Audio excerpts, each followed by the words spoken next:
Hello and welcome to MATV Kashmir in focus. जैसा कि आप जानते हैं नाज़रीन, हमारा ये प्रोग्राम ख़ास तौर पर कश्मीर को डेडिकेट होता है और इसमें हम आपको ऐसी जानकारियां देते हैं जो आम तौर पर आपको नेशनल मीडिया से या किसी भी और मीडिया सोर्स से नहीं मिलती। आज थोड़ी सी गुफ्तगू मैं पहले POJK के बारे में करूंगा, उसके बाद हम देखेंगे कि POJK पर जो असरात पड़ रहे हैं काबुल के तालिबान के कब्जे के बाद, वो आगे कैसे ट्रांसफर होने का उसका खतरा है कश्मीर वैली में।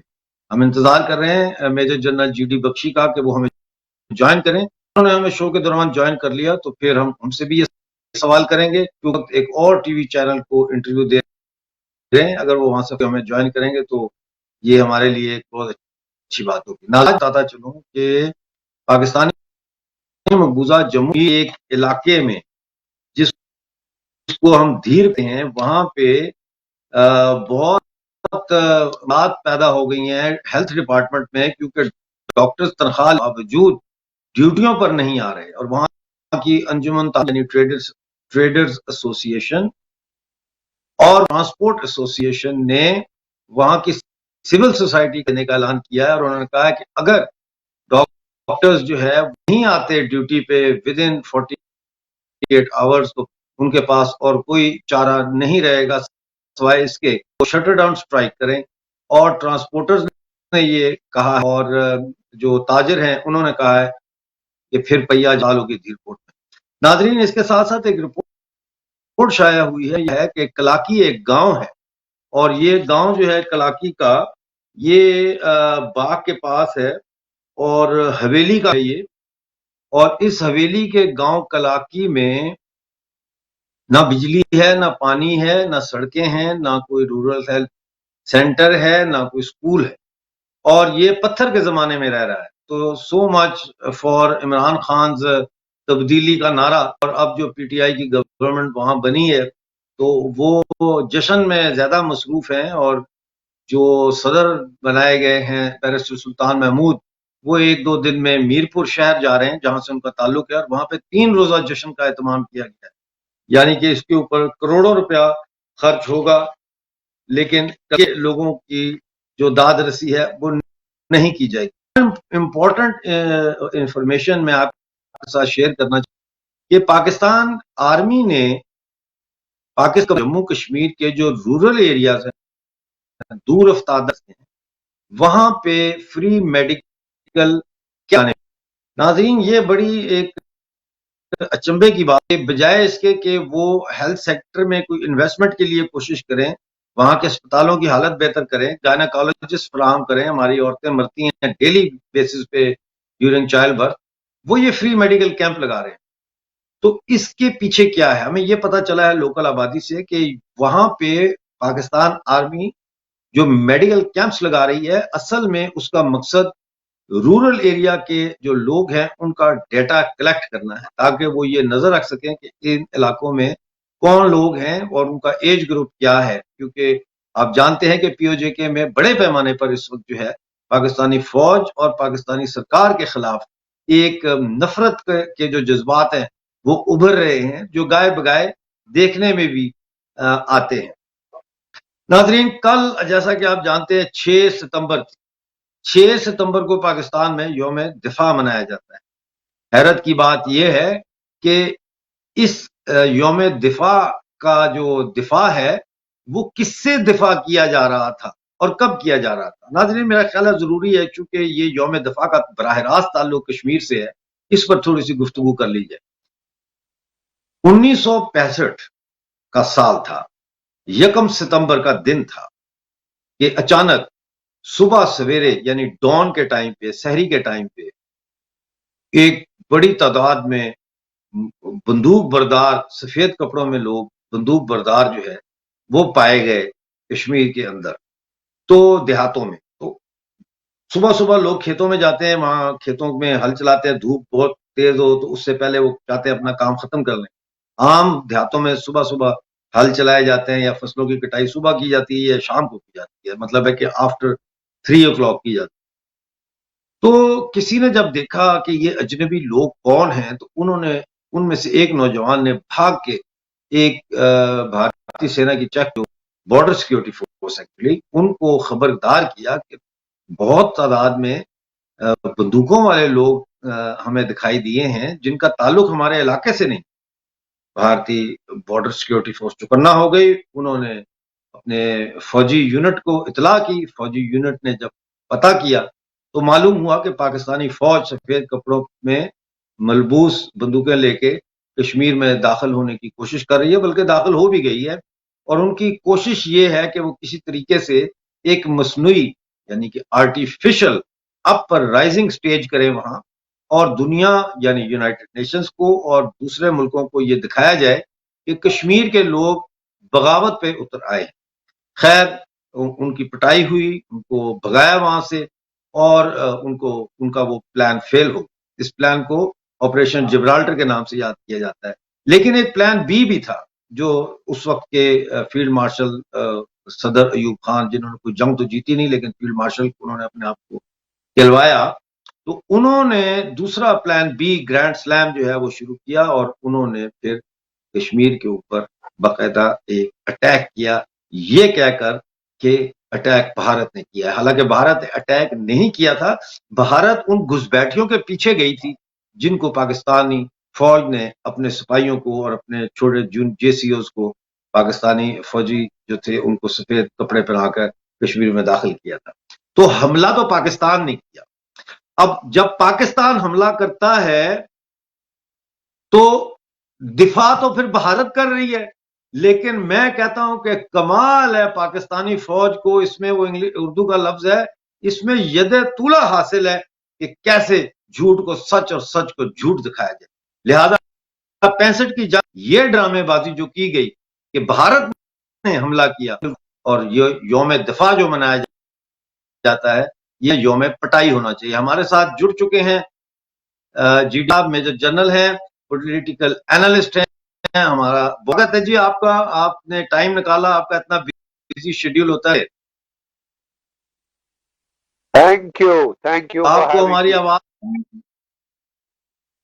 You are welcome. मुझे आ रही है आप? थैंक यू बात यू वेलकम। बात ये हो रही, पाकिस्तान की आर्मी ने पीओजे के फ्री मेडिकल कैंप लगाने शुरू किए हैं। हमने जब आया तो पता चला कि ये free medical camp rural area का डाटा कलेक्ट करने के लिए लगाए जा रहे हैं, और परमानेंट प्रेजेंस जो है मिलिट्री कोर मेडिकल पीओजेके में रखने का एक बहाना है। तो हम सोच रहे हैं कि आपसे पूछें कि काबुल में बड़ा हुआ है, उसके क्या असरात आप देखते हैं कि कश्मीर पर पड़ सकते हैं आतंकवाद के हवाले से? जी देखिए, बिल्कुल जाहिर है कि जो काबुल में हुआ है, जो कुछ भी अफगानिस्तान में हो रहा है, उसका फॉल आउट जम्मू कश्मीर पर तो होगा ही। ठीक है साहब। रॉबर्ट गेट्स जो कि सीआईए के डायरेक्टर थे, वो एक बार उन्होंने कहा कि 45% of the terrorist operating in Jammu and Kashmir are either Pathan or have been train Afghanistan. So this is the, identify करना चाहें इम्पैक्ट क्या होगा, ये इम्पैक्ट। सिर्फ प्रॉब्लम ये है कि अभी और उस जमाने में काफी फर्क आ गया है। जो मेन फर्क जो आ गया है वो 2000 से 2005 तक इंडिया ने लाइन ऑफ कंट्रोल पे एक बड़ा ही मुफीद और इफेक्टिव फेंस बनाना शुरू किया। ठीक है साहब। 2000 ये फेंस कंप्लीट हो गया था, और जैसे ही इलेक्ट्रिफाइड फेंस कंप्लीट हुआ, हमने देखा कि जो इन्फिल्ट्रेशन है उसके अंदर जो ड्रॉप हुआ वो ऑलमोस्ट 75 to 85% का ड्रॉप में हो गया। किसी भी बॉर्डर को हेर्मेटिकली सील नहीं किया जा सकता, लेकिन जो इन्फिल्ट्रेशन का लेवल अगर आप 85% 90% से कम कर दें तो फिर जो है वो प्रॉब्लम मैनेजेबल हो गई। 2000 से 2005 तक मैं वहां रहा था, और जम्मू कश्मीर में लगातार 3 टेन्योर मैंने किए हैं। और तब उस वक्त 5,000 टेररिस्ट जम्मू कश्मीर में थे। तब आज जम्मू कश्मीर में 200 के करीब टेररिस्ट रह, मार मार के हम 200 तक ले आए। ठीक है साहब, पहले प्रॉब्लम ये थी जितने हम मारते थे उतने और इन्फिल्ट्रेट हो जाते थे। अब जब इन्फिल्ट्रेशन में डिग्री ऑफ डिफिकल्टी बहुत हाई हो गई है तो उससे साफ जाहिर है कि ये इतना आसान नहीं होगा, चाहे तालिबान के टेररिस्ट आए, आईएस खोरासान के आए, उनको हॉट रिसेप्शन मिलने वाली है at the line of control one. ये तो रहा डिफेंसिव। भारत की पूरी स्ट्रेटेजी अब चेंज हो गई है। We will fight forward. 30 साल हमने बड़ा रिएक्टिवली, बड़ा डिफेंसिवली अपने ही सरजमीन में झेला। आपको याद है जब उड़ी का हुआ टेररिस्ट इंसिडेंट, तो हमने बॉर्डर के पास एक शैलो जो है अपने स्पेशल फोर्सेस का रेड किया। 30 टेररिस्ट स्लीपिंग पैड में मार के आ गए बगैर खरोच। कुछ दिनों पाकिस्तान चुप रहा, 3-4 महीने, फिर चुलबुली शुरू। फिर जाके पुलवामा का इंसिडेंट हुआ 2019 में, और उस वक्त जो है हमने एयर स्ट्राइक करी, और बालाकोट में जो कि ख्वा के अंदर है, प्रॉपर पाकिस्तान में, ऑक्यूपाइड में नहीं और लाइन ऑफ कंट्रोल के पार नहीं, बिल्कुल 80 किलोमीटर अंदर। और तब से हमने देखा कि कोई तकरीबन 22 पाकिस्तान ने बिल्कुल चुप्पी साध के रखी। कोई बड़ा हाई कैजुअल्टी टेररिस्ट इंसिडेंट नहीं हुआ। यहां तक कि जब हमने आर्टिकल 370, 35A वगैरह उठा के कचड़े के डब्बे में डाला, तो भी सिवाय प्रो फॉर्मा नॉइजेज यूएन सिक्योरिटी काउंसिल में चीख चिल्लाहट के बजाय कुछ नहीं हुआ। फिर चीन घबराया। जो एसिमेट्रिक वॉर पाकिस्तान वेज कर रहा था भारत के जनरल साहब, मैं थोड़ा सा जनरल साहब, आप अपना कैमरा जो है ना वो लेफ्ट की तरफ करें, थोड़ा सा लेफ्ट की तरफ करें। बस, थैंक यू सर। थोड़ा सा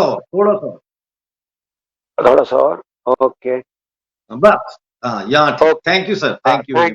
जी जी, प्लीज कंटिन्यू। तो जैसे मैंने बताया कि जब चीन ने देखा कि पाकिस्तान जो उसका मोस्ट अलाइड अलाई है, higher than the mountains, deeper than the seas friendship है, वो इस तरह घबरा गया है। अभी तक पाकिस्तान का ख्याल था कि उसकी न्यूक्लियर धमकी से भारत कभी एस्केलेट नहीं करे। 26/11 के बाद जब कांग्रेस की सरकार थी, हमने कुछ नहीं किया था बॉर्डर के पार, लेकिन इस बार तो 2 बार बॉर्डर के पार एक छोटा बड़ा हमला हो गया और एयर एक्शन हो गया, और साफ जाहिर था कि भारत एस्केलेट करने को है, क्योंकि अब हम परेशान हो चुके हैं इस तमाशे। 30 साल से चला आ रहा है। पंजाब में शुरू हुआ था 1980 में, और तब से 30 साल में छोटे छोटे चट्स जो है वो लग रहे हैं, और भारत ने कोई अब भारत जवाब देगा। इस डॉक्ट्रिन पे हम लोग आ गए हैं कि हम अपने इलाके में ही लिमिटेड रहने देंगे। आप इस तरफ आओगे, जो वो कहते हैं ना, the road that leads from Damascus to Tel Aviv also leads from तेल अवीव टू दमास्कस। ठीक है साहब, आपको भी अपने इलाके में हम लड़ाई, आपके इलाके में पाकिस्तान के वहां चोट कर। India is very clear, it means limited war, so B it. Nuclear war तब नहीं। वी आर वेरी क्लियर कि गीदड़ भपकी रहेंगे। आपके इंटीरियर मिनिस्टर साहब 1.5 पौवे के बॉम्ब, 2 पौवे के बॉम्ब बोलते रहते हैं, जरा आप चला के देखिए। तो चीन घबरा गया कि साहब पाकिस्तान की तो बिल्कुल हो गया है। उन्होंने लद्दाख में हमारे लिए प्रॉब्लम की। बेसिक उसका मकसद था कि पाकिस्तान को कहा जाए कि भैया डर क्यों रहे हो, मैं हूं ना, देखो लद्दाख। उनको साहब अंदेशा, उम्मीद नहीं थी कि भारत का इतना strong reaction, tank for tank, gun for gun, soldier for soldier ने उनको मैच किया, फिर उनसे ज्यादा ताकत बढ़ाई। वहां हमने टिट फॉर टैट दिया, काउंटर मनूवर किया और रिपोस्ट की, और हमने कैलाश की माउंटेन हाइट्स रेंज पकड़ ली, जो मोल्डो गैरिजन चाइना के पांव के नीचे। तो चाइना के ठंडे पसीने छूट एकदम से बातचीत का दौर शुरू किया, और वहां से डिसएंगेजमेंट हो गई। वो कर गए और बाकी जगह से डिसएंगेजमेंट नहीं कर रहे थे। अब वहां में उनके हौसले पस्त हो रहे हैं, क्योंकि सोचना है कि अगर उसको अमेरिका से लड़ना है साउथ चाइना सी के इलाके में, तो वो दो फ्रंट इकट्ठे नहीं खोलना चाहिए। तो यकीनन अब वो हमसे पीस टॉक्स में लग गए। पाकिस्तान फिर अकेले, अगर ये पाकिस्तान जो जनरल साहब हाँ, जनरल साहब, ये जो अफगानिस्तान में आज खबरें आ रही हैं कि पंशेर पर जो है वो तालिबान के ठिकानों पर बड़ी शदीद बमबारी हुई है। उधर बलूचिस्तान में आज मस्तूम में कई पाकिस्तानी फौजियों के ऊपर हमला किया है। टीटीपी ने खैबर पख्तूनख्वा में भी हमला किया। समझते हैं कि ये जो जंग है अफगानिस्तान पाकिस्तान में भी दाखिल हो रही है। ये बिल्कुल होगी साहब, अगर आप आग से खेले इसका काफी चांस। पाकिस्तान गेम खेलना चाहता है कि at the cost of all we will win, we will create problem. तो साहब बाकी लोग भी चूड़ियां तो डाल नहीं रहे, और ये भी नहीं है कि हमको कोई रिसोर्सेज की बड़ी कमी। पाकिस्तान की इकोनॉमी इतनी किल्लत में डूब रही है, इकोनॉमी दुनिया की 5वीं बड़ी इकोनॉमी, ठीक है साहब, क्वाइट कॉन्फिडेंट कि हम अच्छी तरह से हैंडल करेंगे। इस बार जो है रिस्पॉन्स विल बी क्रॉस, ये बिल्कुल क्लियर होना चाहिए। ये जो आता है, अगर तालिबान पाकिस्तान नाम पे आ जाती है तो उसको भी पड़ेगी। उसके जो मेरा ताल्लुक जो है वो पाकिस्तानी कब्जे वाले जम्मू कश्मीर से है, ठीक है, और मैं पाकिस्तानी कब्जे वाले जम्मू कश्मीर के शहर मीरपुर से आता हूँ, और हमारी फैमिली वहां पे काफी पॉपुलर फैमिली थी, लेकिन हम लोग निकल आए वहां से, और हम समझते हैं कि हम पाकिस्तान जो है उसने हमें गुलाम बनाया हुआ है। तो अब जो प्रेसिडेंट बनाया है उन्होंने पाकिस्तानी कब्जे वाले जम्मू कश्मीर का, वो मीरपुर से है, बैरिस्टर सुल्तान महमूद। तो मैं ये जानना चाहता हूं कि क्या पाकिस्तानी कब्जे वाले जम्मू कश्मीर का जो इलाका है, हम लोग जो भारतीय नागरिक हैं वहां के, हम हमें भी हमारे बारे में भारत कुछ सोच रहा है? क्योंकि आप इतने सीनियर हैं, गवर्नमेंट के सारे मामलात को समझते भी हैं और जानते भी हैं, अंदर की बातें भी समझते हैं, तो हमारे बारे में भारत की सरकार क्या सोच रही? साहब मैं रिटायर हो चुका हूं है, लेकिन मैं आपको कुछ चीजें बता सकता हूं। नंबर 1, 11 पाकिस्तान का इस वक्त उसकी 6 पलटने पंचशील वैली के, उसके जो कोर कमांडर साहब हैं,